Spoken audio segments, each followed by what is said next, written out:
Hi guys, કેમ છો? બધા મજામાં ને? તો આપણે આજ વહેલા ઉઠી ગયા છીએ. આપણે જવાનું છે માતાજીનો તાવો કરવા. તો આપણે બધા બસ સ્ટેન્ડ આવી ગયા છીએ જો. અને પપ્પા છે ને જો આઈસર વળગા હોય. આ જો આપણે પપ્પાને બધા ભાઈબંધ બેઠા.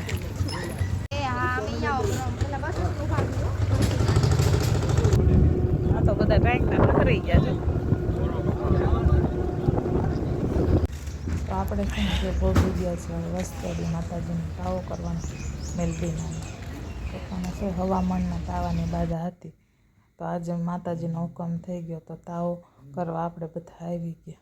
તો માતાજીના પહેલાં તો દર્શન કર્યા આપણે. દર્શન કરીને પછી છે ને બેનનું જે જમાઈની બાધા હતી ને એ લોકોને તો એમને જો પગે લગાડે છે. જમાય છે અને પક્ષીઘાટનો આંસકો આવી ગયો હતો. તો માતાજી હારા કરી દીધા તો આપણે આવવું પડે ને તાવો કરવા. તો હવે તો જુઓ આપણે બધા શાક સમારવા માંડ્યા છે. અને બધા આ બાજુ લોટ બાંધે છે. અને મોટી બેન પાણી વેવે છે. જો આ બધા પપ્પાના ભાઈબંધ છે. લોટ બાંધીને રેડી થઈ ગયો છે. અને આપણે બી હવે શાક સમારાઈ ગયું છે. જો લોટ બાંધીને રેડી છે આ બધા. હવે પૂરી એક બાજુ બનતી જાય છે. અને શાક બી રેડી તૈયાર થઈ ગયું છે. જો હવે તાવો મંડો છે તળાવા આપણો માતાજીને જોઈ લો.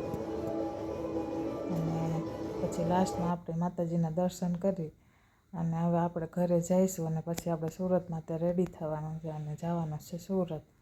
તો આપણે બધા જો રેડી થઈ અને આવી ગયા છીએ બસ સ્ટેન્ડે રંગપુર. અને હવે જવાનું છે સુરત. Bye bye.